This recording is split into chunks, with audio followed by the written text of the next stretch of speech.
Once again, it's Kennard Vernon Stewart here for the podcast. We're talking Auburn football. Go ahead and like the video, comment, and subscribe to Vernon Speak Sports Auburn. And as always, it's great to be an Auburn Tiger, War Eagle. Coming into the 2020 season, a lot of folks are starting to come out with their predictions as to what different teams are going to do. I'm going to talk about Auburn just for a few minutes as far as what I think will happen. And of course, I have a different trajectory than some of the media outlets out there. And this is going to be absolutely non-biased, and it's going to be really straight to the point. We talk about Gus Malzahn, who's been the Auburn football coach since 2013. He actually had a stint as an offensive coordinator during the most pivotal parts of Auburn's successful history. 2010 was the offensive coordinator, had Cam Newton as a quarterback. They win the national championship in 2010. A couple of years later in 2013, he's the head coach and actually leads Auburn to the national championship and an SEC championship in 2013. I've always bookmarked that as what could have been a very pivotal time in Auburn's history, actually having two national championships within a 3-year span, but a 34-31 loss to Florida State in the national championship actually negated that. Fast forward to 2020.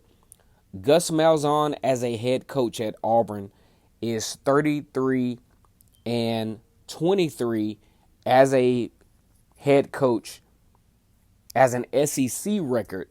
And that means that he wins close to 60% of the games in the SEC as a head coach. In 2013, going 7-1, 2014, 4-4, 2015, 2-6, 2016, 5-3, 2017, 7-1, 2018, 3-5, and 2019, 5-3. As we all know, with the SEC, especially for Auburn, wins are hard to come by because Auburn every year has to face LSU, Georgia, and Alabama. You're talking about three teams that recruit better than Auburn, that have better recruiting opportunities than Auburn. So that means the talent shift usually dictates that Auburn loses, at least from a probability standpoint, means that Auburn loses these games every year. Now, give or take, beating Alabama, but LSU and Georgia not having as much luck. Gus Malzahn also, when you talk about bowl games, kind of sort of struggling in bowl games. But let's get to the meat of this particular season. Auburn opens up the season at home against Kentucky. Now, there are very mixed reviews as to how Auburn will fare in this particular football game. Most people will cite the offensive line for the offensive line for Kentucky being really good. They have a quarterback returning in Wilson. And this is a 12 o'clock football game for the Tigers that a lot of folks, just from a perceptual standpoint, cite that Auburn doesn't play particularly well. They have a favorable record in these games, but Kentucky is a particularly dangerous game, not only to start the season with, but playing that game at 12 o'clock in Auburn. Now, as I look at this particular game, I think that Auburn has recruited well. I think Auburn has a little bit more talent than Kentucky. So I can see Auburn actually winning this game. So that's one win in the win column for the Auburn Tigers in 2020 against the Kentucky Wildcats. The following week, Saturday, October the 3rd, having an uncharacteristic second game of the season game against Georgia. That game is going to be played at 7:30 Eastern Time, and that game is going to be televised on ESPN. Now, here's the kicker to this. Georgia has recruited very well, probably has the best roster arguably one of the best rosters in college football. There is some questions at quarterback, especially with Newman deciding to opt out.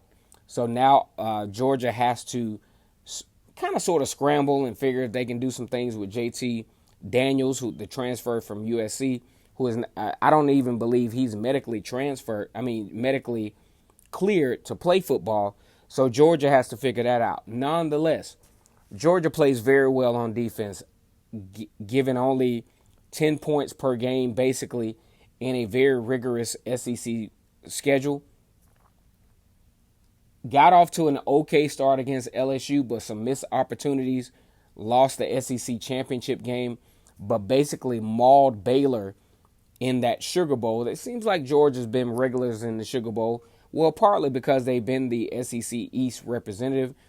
But this is going to be a very difficult game, in my opinion, for the Auburn Tigers from a talent standpoint. I'm going to go ahead and give Auburn an L in this particular game. Having to go to Athens, I can't remember the last time Auburn has won in Athens, and that's just been a difficult place to play, especially at night for the Tigers. Now, we go to week 3. Auburn welcomes Arkansas at home, and I just don't think, given the fact that Chad Morris has come over to Auburn, he was a former head coach for Arkansas, they're going through coaching changes, they're going through culture changes, and I just don't think this will be a difficult task for Auburn to win this particular game, especially at home. So you can go ahead and mark Auburn at this point at 2-1. Now, Auburn goes to South Carolina October the 17th. Auburn has not lost to South Carolina since 1933. I don't see how they would lose this particular game. Kirby Smart, although doing an okay job, just hasn't been able to get the players that Steve Spurrier has been able to get there. I count this as another win. So as of October the 17th, Auburn is 3-1 with a very close loss, in my opinion, to Georgia. Ole Miss, this is one of the games I actually did a video a couple of days ago with Devin Dawson, and I cited this game as one of the most difficult games on the schedule, one of the most X-Factor trap games on the schedule. Auburn has to go to Ole Miss. With Lane Kiffin, Auburn has basically a brand new defense in place, having to replace Marlon Davidson and Derek Brown. And the thing with this one is, though, Auburn probably has a better offense than the media outlets are giving them credit for. So in this particular game, going out to Oxford, Mississippi, Auburn has been relatively successful out there. I count this as another win. So as of October 24th, Auburn is 4-1. Now, this is probably the most intriguing game at this point of the schedule. LSU. LSU having to replace Joe Burrow. Also, Jamar Chase has opted out to go to the NFL or just not play this year. He's going to the NFL, one of the best wide receivers from the 2019 season, wide receiver of the year. Auburn has to face LSU at home in a 3:30 game on CBS. I think this is the year, though, guys, that Auburn finally figures out a way to beat LSU. It's going to be a relatively close game because LSU is very talented, especially on the defense with Derek Stingley at cornerback. It's going to be an up and down game. Auburn is a little bit more stout, in my opinion, that a lot of people give them credit for, especially at the line of scrimmage. So I see a 7 to 3 point win against LSU for the Auburn Tigers in this particular football game. Now, at this particular point of the season, Auburn has beaten Kentucky, lost a very close game to Georgia, beaten Arkansas, South Carolina, Ole Miss, and LSU. So that puts Auburn at a 5-1 slate going into their off week. Picking things up against Mississippi State, I think there's absolutely no chance that Auburn loses to Mississippi State, even though this particular game is on the road. Bringing in Mike Leach, they got so much of a debacle going on down there in Starkville, which I think will be fixed long term, but it's just not enough time for them to catch up. I think Auburn wins this particular game. So now we're at 6-1 for the Tigers going up against one of their old rivals in Tennessee, November the 21st. This is actually a revenge game for the Auburn Tigers. A lot of the guys that are on this team now actually played against Tennessee when Tennessee came to Auburn in 2018 at 12 o'clock. I think Auburn should have won the football game. I think Tennessee is moving in a great direction. They're doing a great job in recruiting, but a lot of folks just will not give Auburn credit for the fact of they have done a great job recruiting and probably have a little bit more talent than Tennessee, especially you talk about a home game. And this game probably will more than likely be a mid-afternoon / night game. I'm not saying that Tennessee doesn't have a chance, but I don't think Tennessee wins over Auburn the second time around, November the 21st. So let's do the numbers. You got a win over Kentucky, a win over Arkansas, a win over South Carolina, Ole Miss, seemingly upset win against LSU and Mississippi State. So you got 7 wins, and 1 loss to Georgia going into the Iron Bowl against Alabama November the 28th. Now, here's the thing that scares me about this particular game. Auburn has not won a game in Bryant-Denny Stadium since the Cam back in 2010. Alabama is loaded talent-wise, and they always will be under the Gus Malzahn era. Even with Mac Jones as the quarterback, which I think will kind of sort of neutralize Alabama to make them a little bit more beatable than they've been in the past. I just, as much as I would like to, I just don't see Auburn winning this game in Tuscaloosa. They haven't done it, and you have to look at the laws of average. I really don't see a win for Auburn in Tuscaloosa in that particular week against Alabama, as much as I would like to.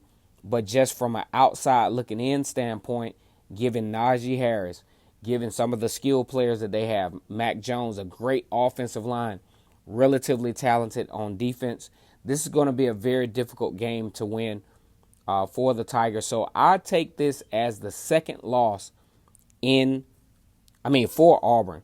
So here we are. Win against Kentucky, win against Arkansas, win against South Carolina. So that's 1, 2, 3, 4, 5, 6, 7. 7 wins and 2 losses. Strangely enough, the 2 losses are going to come from the teams that recruit. They just recruit better than Auburn. I don't particularly think that they have a better coaching staff, but they just recruit better than Auburn. So now we got 7-2 going into a very, very uncharacteristic season. Matter of fact, this reminds me of college football, EA Sports college football, where there were several times, because I played a lot of dynasties with that, to where there was always like this random team that ended the season, unlike how Auburn normally ends the season with Alabama. So now we got Texas A&M, who is number 13 in the country.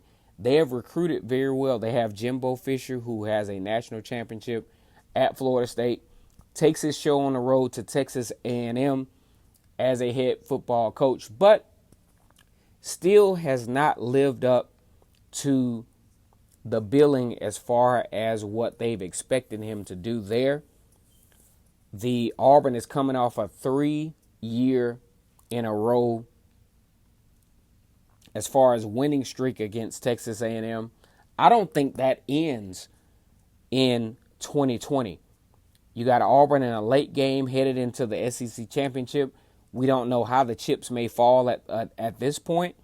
So you got Kentucky that's 1 win, 2 wins, 3 wins, 4 wins against Ole Miss, 5 wins against LSU, 6 wins against Mississippi State, 7 wins against Tennessee, a projected loss to Alabama, so that makes Auburn 7-2.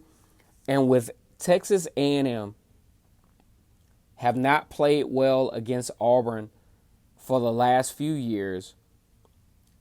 Auburn actually breaking the trend of the home team losing in 2018. I got Auburn 8-2. Now, I don't know how everything else turns out. That may put Auburn in the SEC championship game. Maybe not, especially with the 2 losses to Alabama and Georgia. It depends on what they do.